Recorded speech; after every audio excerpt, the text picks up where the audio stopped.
Can you ride a bike? It's a very serious question. Can you ride a bike? You wouldn't know it, but a lot of people actually can't ride a bike. Maybe they were never taught. Maybe they haven't done it in a couple years. But it's a skill, like they said, once you learn once, you can do it for the rest of your life. When was the last time you actually went on a bike ride? In the last couple years, since social media kind of blew up, no one actually goes on bike rides for fun anymore. Unless you're like in a big city like New York or Boston or Philadelphia, maybe even Miami, where you can ride a bike on the beach. There's things like City Pass, where you can ride a bike to get from point A to point B by renting it for a couple hours. But the thing about bike rides is they used to be the thing of the 90s, the activity to do to get out of the house. Back then, there was no Ring doorbells recording any motion if you passed by someone's house, and people disappeared when they went on their bike rides. It was a strange phenomenon, and some of those became cold cases. You went out for a little daily exercise and you never came back.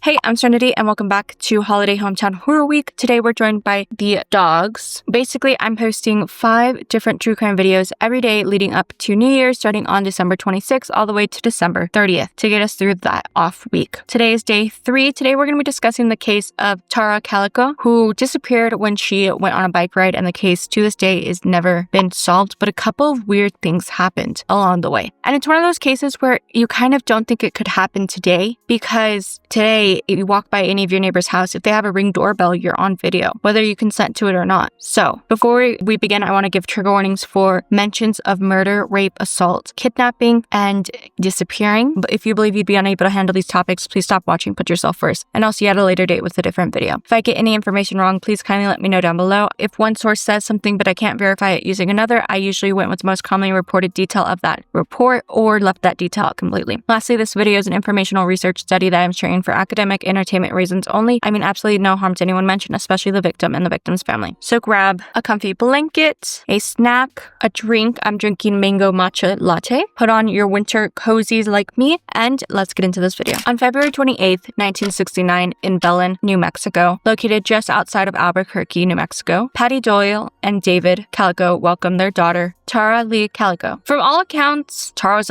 upbringing was normal until one fateful night over 35 years ago. On September 20th, 1988, a now 19-year-old Tara had left her home in Belen around 9:30 a.m. on her mom's top speed of 10 miles per hour pink Huddy bike, bidding goodbye to her mom to go on her daily bike ride, as she had plans to go on a ride between the Highway 47 to Highway 60 before turning around and coming back home. She told her mom, Patty, that if she wasn't back by noon because she had afternoon plans with her boyfriend at 12:30 to go play tennis, come and find her. Once 12 hit and there was no sign of Tara, Patty went looking for her daughter. But for 3 whole hours of constant searching, Patty couldn't locate her. Patty's next stop was the police station to file a missing persons report at around 3 p.m. that same day. What should have been a quick early bike ride to go get some exercise in turned into the last time Patty would ever see her daughter Tara. However, very quickly it became extremely evident how perplexing this case was. Her mother, Tara, wrote in the police report that she was last seen wearing a white medium shirt with the wording First National Bank of Berlin on it, where she worked part-time, paired with white shorts that had green stripes on them, ankle-length socks that were white, and white and turquoise Avia tennis shoes. Her jewelry consisted of a gold butterfly ring, a gold amethyst ring, a pair of half-inch hoop earrings. Tara was between 5'5" to 5'7" in height, with hazel eyes and brown hair, and a cowlick style bang, which was so 80s of her, leaning to the right of her temple. She weighed an estimated 110 to 120 in pounds. When she disappeared, there was a large scar on the back of her right shoulder and about a dime-sized brown-colored birthmark on the back of one of her legs. Patty had said goodbye to Tara in their home in Berlin, located on Brugg Street, on that neon pink Huffy bicycle with yellow control cables at around 9:30 a.m. after receiving permission to use her mom's bike for a ride due to her own being damaged. So this was her mom's bike she was using. Things began moving very quickly after Tara was reported missing. A report came stating someone had saw her riding down Highway 47 in Valencia County at around 11:45 a.m. that same morning, 2 hours and 15 minutes after her mother had last seen her. The thing is, it wasn't out of the norm for Tara to go cycling. In fact, it was her daily exercise. She would bike the 36 miles between 47 to Highway 60 to and from her house, sometimes even accompanied by her mom. This was her daily routine. This was her hobby. She loved to do it. And while Tara's bike was out of commission due to some damage, Patty had recently stopped riding her own bike with her daughter because she felt as if she was being followed by a motorcyclist or that motorcyclist was stalking her. In fact, while she was still comfortable with this routine of bike riding for her daughter, as it was not a new endeavor, it wasn't something she was trying out, Patty did advise her daughter to start carrying a can of mace or pepper spray for safety on her rides. However, Tara rejected the idea. She just wasn't going to do it. Very soon after the tip of coming in that someone last saw Tara at 11:45, around 11 pieces of Tara's Walkman Sony cassette media player were discovered around the highway, and people believed to have witnessed her being kidnapped. Patty thought her daughter might have purposely left her Walkman there, as it was her prized possession, and left it as some sort of clue for her mom to locate her, of where she last could have been seen. This was the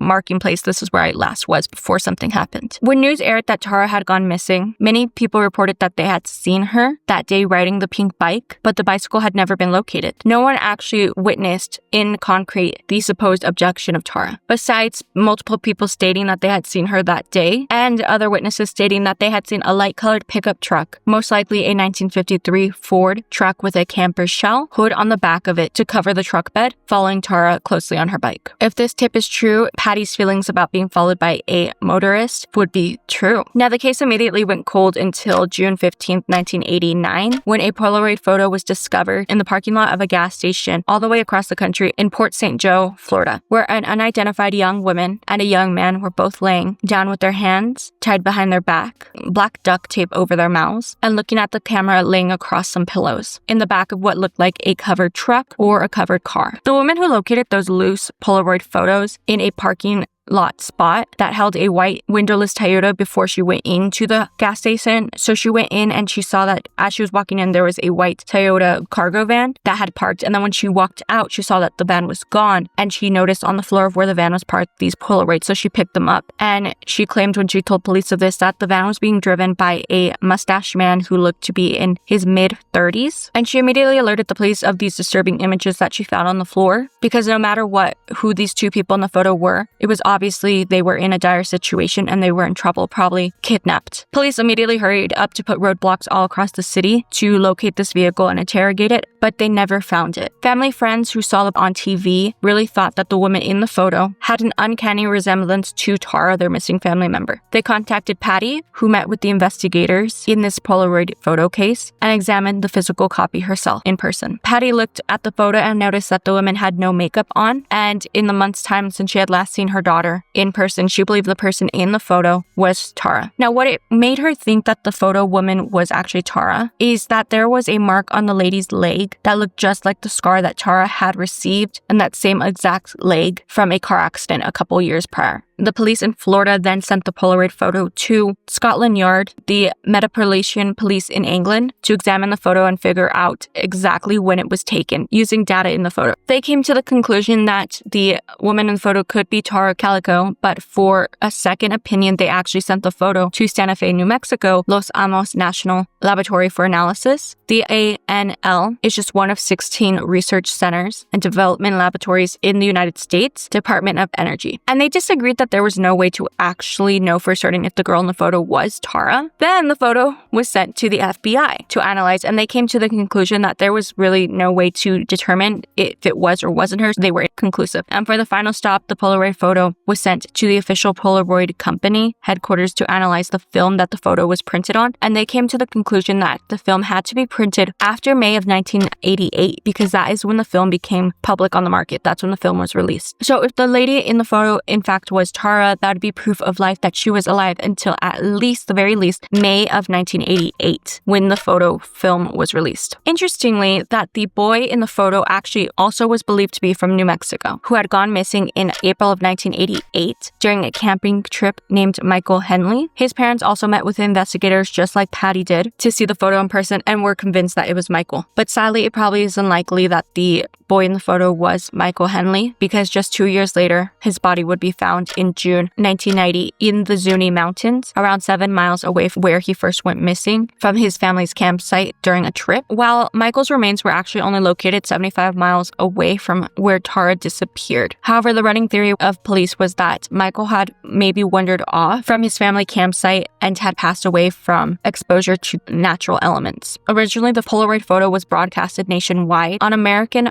news magazine show called A Current Affair in July of 1988, where relatives of both of families contacted their respective relatives of the Calico and Henley family. In the photo, there actually seems to be a book called My Sweet Andrina by V.C. Andrews, which was one of Tara's favorite books, and that book was located right next to the women. Over the years, 2 more Polaroid photos would appear, in which that the person in the photo is thought to be Tara. On July 19th, 1989, near a construction site in Montecito, California, a Polaroid photo was found that showcased a blurry photo of a girl's face with tape covering her mouth and a light blue striped fabric placed behind her. The fabric seems very similar to the pillow placed behind the 2 in the Polaroid Toyota photo from earlier, in that van photo. Again, the Polaroid was sent out to Polaroid's headquarters to find out when it was taken, and it would have to have been taken after June of 1989 because the film on it was not released to the public until then. Now, the second photo was actually found the following year, another Polaroid, where a woman was loosely bound with gauze over her eyes and even more gauze around her face with large black frames on her face like glasses, with a male passenger beside her on an Amtrak train. Again, this Polaroid was sent out to Polaroid's headquarters to be analyzed when it was taken, and it would have to have taken after February of 1990 because the film that it was printed on, again, did not hit markets until then. So we have photos that are believed to have Tara in them about every year, and they would have to be pretty current because the film that they were printed on did not hit the markets until those years. Patty reviewed both of the photos and did believe that the first photo did contain Tara in it, but the second one looked like a hoax to her. And I quote, "They had a striking, uncalming resemblance. As for me, I do not rule them out. But keep in mind, our family has had to identify many other photographs, and all of those 3 were ruled out. A nonprofit organization of volunteers who work closely with law enforcement to connect missing persons cases with John Doe's cases on a constantly updating website called Doe Network. So if there are cases where the victim isn't known, but there's also missing persons cases, this website seeks to kind of put the links together. So this website, you continue to maintain a case file online on all 3 of these photographs found, but this web page that contained the Polaroids, just this specific page of the 3 Polaroids, was taken down for unknown reasons. Now, 20 years after the 3 Polaroids were found, in 2009, new pictures of a young boy were sent to Police Chief David Barnes in Port St. Joe's, Florida. Along with the Polaroids came 2 letters, postmarks with the date of June 10, 2009. And 2 months later, on August 10th, 2009, from Albuquerque, New Mexico, another letter arrived. One letter had a photo printed on copy paper depicting a young boy with sandy brown hair, with the presumed sender having drawn on the photo with a black marker in a line like a band over the boy's mouth, looking like tape, resembling the same in the 1989 picture of the 2 people in the Toyota car. Now, the second letter that was sent had the original photo in it, and that one was unmarked. Then on August 12th, a local Port St. Joe's newspaper, The Star, received a 3rd letter, also sent from Albuquerque. So all these letters were coming from Albuquerque, which is the main city to Belen, right bordering Albuquerque. It's like the suburb, basically. And this letter was dated August 10 and had the same photo marked with black marker, resembling tape in it. However, the photos that were marked up of this boy were not ever confirmed to be the same ones as the previously thought 1989 Polaroid. All 3 of these letters did not have any return addresses or any hint of who they could be from or who the child was. So officers did think that these photos had some sort of connection to Tara Calico's case. These letters also came at the same time a self-proclaimed psychic claimed to have seen Tara, stating that she had met a runaway child who would later be murdered. And she claimed that this runaway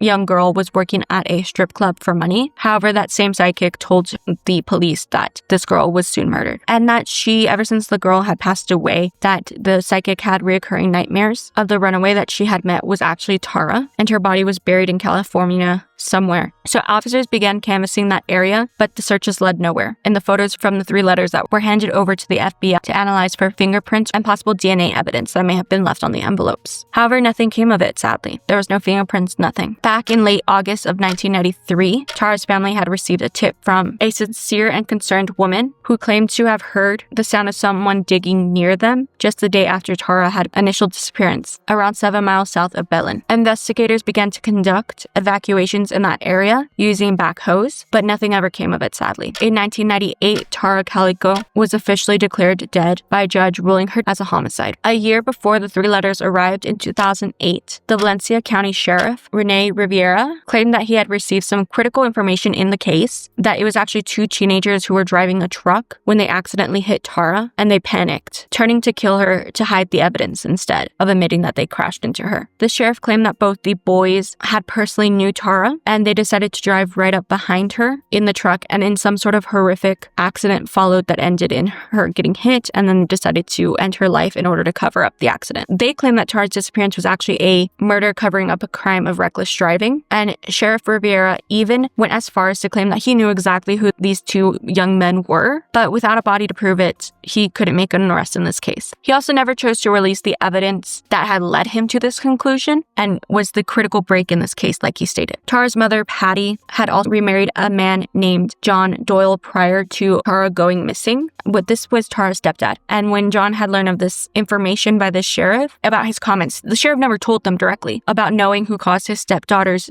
disappearance. He stated that the sheriff should have never stated anything if he didn't plan on doing anything, on arresting anyone involved. Furthermore, any strong circumstantial evidence of someone confessing to a crime should have been enough for a conviction, especially in this cold case. So fast forward to October of 2013, a new 6-person task force was created to look back into Tara's disappearance. However, as of 2017, no leads were made, nor any arrests were made. 2 years later, on October 1st, 2019, the FBI released a statement that they were now offering up a reward up to $20,000 for the precise details leading to the identification or location of Tara Calico and information leading to an arrest and conviction of those responsible for her disappearance. In September of 2021, the Valencia County Sheriff's Office and New Mexico State Police released a joint statement to the public stating that they had found a new lead in the case with a focus on gaining a sealed warrant for the unknown private residence located within Valencia County, but no further details on who was the subject of the raid were ever provided to the public. On June 13, 2023, the Valencia County Sheriff's Office announced that they had a breakthrough in the 1988 case, Disappearance of Tara Calico. Sheriff Denise